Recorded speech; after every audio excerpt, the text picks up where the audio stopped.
वज़ीर आला खैबर पख्तूनख्वा और मंजूर पश्तीन दोनों एक साथ मीडिया से मुखातिब है, 1-to-1 मुलाकात हुई, क्या गुफ्तगू हुई? जरगे के हवाले से बात हो रही थी। पुरअमन तरीके से इंशाअल्लाह पख्तूनों का जो जरगा है वो अपने ही मकाम पर अपने वक्त के मुताबिक वहाँ पर मुनक्किद होगी।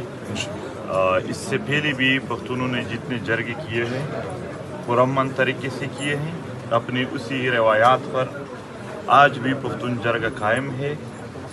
और जो शहादतें हुए हैं, जो वाक़यात हो गए, उन पर ताज़ियत हो गई और तकरीबन पूरी पख्तून कौम अपने जरगे के शहादा पर खफा है, उसके हवाले से भी बात हो गई। और यहाँ पर पख्तून बेल्ट में अमन और पख्तून वतन के हुकूक के लिए पुरअमन तरीके से जितने भी जरगे है या जदोजहद है उनको सराहने पर बात हो गई कि इसके हवाले से कभी भी ऐसा मसला नहीं होगा कि उनमें रुकावट होगी।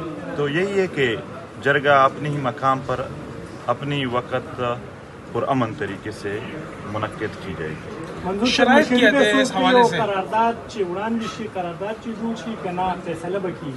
संगा मशरी पे सूख की दे जरगी और करारदाद बकीगी पागे बांधे अमल कीगी कना गोरा जरगा द पुख्तून वतन रवायात थी द जरगे आनर सूख हमने भी मंगो तासु टोल पख्ताना सर वालाड़ियो जरगा मुंतजिम लरी खु आनर न लरी जरगा के आनर टोल पख्तून काम भी जिसुम रहम द दुई मशरान भी अटोल दागे मालिक भी नो चिकला टोल पख्ताना रा वरसेगी दागो द खपल रवायात मुताबिक मुशावरत वशी हेगे मुशावरत पस पर दुई खपल मुतालबात और देगी हल संग विनी पागा बंदे हलता खबर आवत। सीएम साहब, ये जो नुकसानात हुए अभी मंजूर पश्तीन के सामने, आप उस बारे में क्या कहेंगे? उसको सजाएं मिलेगी?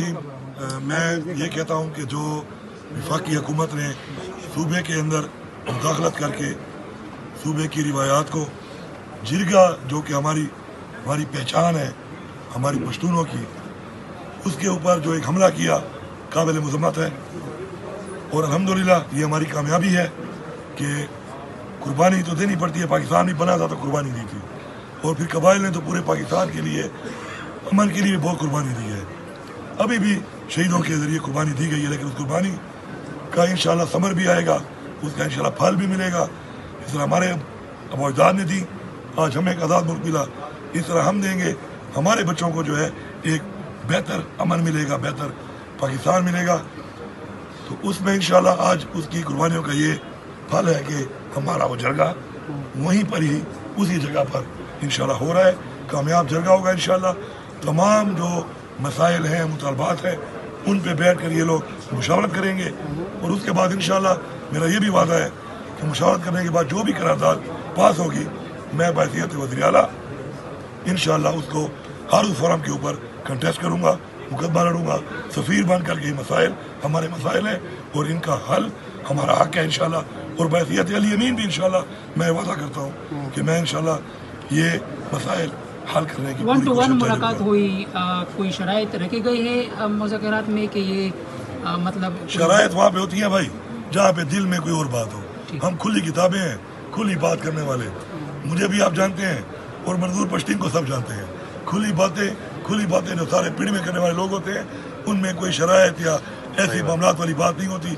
हाँ, कुछ मशवरा होता है, कुछ मशवरा हुआ है इंशाल्लाह और वो इसके हिसाब से हुआ है कि जगहों को किस तरीके से इंशाल्लाह, क्योंकि मैं मेज़बान हूँ अब, तो किस तरीके से मैं अपनी तरफ से दे के हमारी ये दुआ और कोशिश है कि हम सब लोग जो यहाँ पे हैं अल्लाह में कामयाब करें। जो मेहमान आ रहे हैं यहाँ पे उनकी अच्छी मेज़बानी हो, अल्लाह उनको खैर से लाए और खैर से उनको भी घर ले जाए और जगह के जो मुतालबात हैं, जो मकसद है इंशाल्लाह अल्लाह उसमें कामयाबी दे। मंजूर पश्तीन से इस पर क्या मुतमईन है आप? इस जरगा हमारी रवायत है और हम करेंगे। अपने नौजवान शहीदों पर मुझे अफसोस है, मगर एक बात, एक पैगाम इस वतन को बर्बाद करने या इस वतन के बदख्वाहों के लिए है कि इस वतन का हर शहीद जो गुज़श्ता दहाइयों से हो रहे, चाहे वो सहाफ़ी है, चाहे वो तालिब इल्म है, चाहे वो सियासी पार्टियों के नौजवान है या कायदीन है, चाहे यहाँ पर वकील है, डॉक्टर है, मदरसे या स्कूल कॉलेज के तालिब इल्म है, चाहे आम आवाम है, जितने शुहदा है कल के शुहदा तक ایک کا خون بھی پختون کام کسی کے لیے نہیں بخشے گا اور سب کا حساب کتاب انشاءاللہ ہوگا. لیکن یہ حقیقت ہے کہ اس کے لیے ایک جرگہ ہونا ضروری ہے کہ جرگے میں لوگ اپنا پیغام لے آ سکے, جرگے میں اپنے حساب کتاب, جرگے میں اپنے غم اپنے درد کی بات کر سکے, اس کے حوالے سے وہ اکٹھے ہو کر ایک مشاورت کر سکے, اور اس کے لیے مشاورت انشاءاللہ جرگے کے ذریعے ہو جائے گی. بہت شکریہ آپ سب. Thank you. کالعدم قرار دیا گیا ہے, اس کے حوالے سے کیا کہیں گے آپ؟ پی ٹی ایم کو کالعدم قرار دیا گیا ہے وفاقی حکومت کی طرف سے. جرگہ ہو رہا ہے, جب ہو رہا ہے تو کالعدم انہوں نے کہا تھا کہ جو بھی ان کے ساتھ ملے گا ان کے شناخت کارڈ اور پاسپورٹ بلاک کریں گے تو بلاک کر دے. یہاں پر اور میرا اپنا بٹوا لے گئے ہیں, صرف میرے بٹوے کو بھی ڈال لینا اپنی لسٹ میں. میرا بٹوا بھی لے گئے, شادی کارڈ اس میں تھا, شادی کارڈ یہی تو میں بات کر رہا تھا کہ ہم تو مظلوم کا ڈیٹا اکٹھا کر کے اس کو پیش کر رہے ہیں, تو جتنا ظلم آپ لوگ کے ساتھ ہوا ہے وہ بھی پیش کریں گے. اور یہی کہ وہ اس پر اگر شناختی کارڈ اور پاسپورٹ بند کرنا چاہے تو دل سے اگر یہ سارے صحافی اور جو نہیں حاضر وہ ان سے پوچھ لے, وہ بھی ہمارے ساتھ کھڑے ہیں. پورے پختون بیلٹ اپنے جرگے کے ساتھ کھڑے ہیں. اور بین کی بات ہے, انتہائی ظلم ہے ایک پرامن تحریک کو دہشت گردوں کا تحریک کہنا. وہ لوگ جس نے پوری عمر یہاں پر دہشت گردوں کی معاونت کی ہے, ٹریننگ دی ہے, ان کو یعنی اماجگاہیں دیے ہیں, وہ سب کھلے عام پھر رہے ہیں. یہاں پر احسان اللہ احسان جیسے لوگوں کو بھی بنگلے دیے گئے ہیں, مگر وہ پی ٹی ایم جس نے ہمیشہ امن کی بات کی, ان کو دہشت گردوں کی لسٹ میں ڈالنا یہ ظلم تھا, یہ جبر تھا اور انتہائی ظلم تھا. یہ صرف ہم نہیں, آپ نے دیکھا ہوگا کہ پورے پختون بیلٹ نے اس کی سخت مخالفت کی, سارے سیاسی پارٹیوں نے, کہ یہ غلط ہے. وہ ظلم کر رہے ہیں, وہ جبر کر رہے ہیں, لیکن ایک بات ہے, ہمارے سینے بہت چوڑے ہیں. ہم نے شہیدوں کو یہ ظلم جبر کو بڑے ہی کھلے دل سے برداشت کیا. ان کے لیے یہ پیغام ہے کہ ایسا نہ ہو کہ جب آپ کی باری آ جائے تو آپ کی چیخیں آسمان تک پہنچ جائیں.